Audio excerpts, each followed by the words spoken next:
Hey guys, so far in our word studies, we've slowed down with words like hupomone, which means endurance, and kadosh, which means holiness. Today we're coming to a word that everything we've been studying in Genesis actually hinges on. Today we're looking at the Hebrew word zeraʿ, which means seed. Before we go any further, it helps to say one thing, especially if you watch the previous video on God preserving a remnant before judgment. These themes are not saying the same thing, but they're actually guarding each other. If you talk about remnant without seed, it can sound like God simply picks winners and losers. But if you talk about seed without remnant, it can sound like history naturally improves toward redemption. But Scripture insists on both. Remnant shows us God acting decisively in judgment and mercy, and seed shows us God carrying his promise forward, not by strength or worth, but through weakness over time.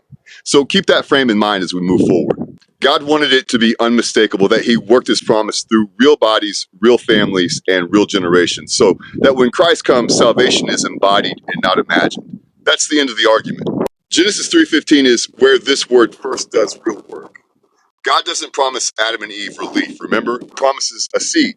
And from that moment on, conflict moves through lineage. History is no longer random, it's tracked. And that explains something that most readers miss. Why does Genesis slow down after the fall? Why genealogies? Why lines? Because God is not preserving events, he's preserving the seed. You see it immediately in Genesis 4 and 5. Cain's line multiplies culture, power, and violence. Seth's line preserves worship. Two genealogies, two trajectories. As Thomas Watson observed, God does not always preserve his church by strength, but by succession. When scripture slows down, when names repeat, when the line looks fragile, that's not filler. That's the seed under pressure. Then the pattern sharpens. The flood wipes out the earth, yet Noah is preserved. Because it says, I establish my covenant with you and your seed after you. Judgment falls, but the seed survives. Again. By Genesis 12, the word narrows. Not humanity, not nations, Abraham's seed. Paul later tells us Scripture does not speak of seeds as of many, but seed singular.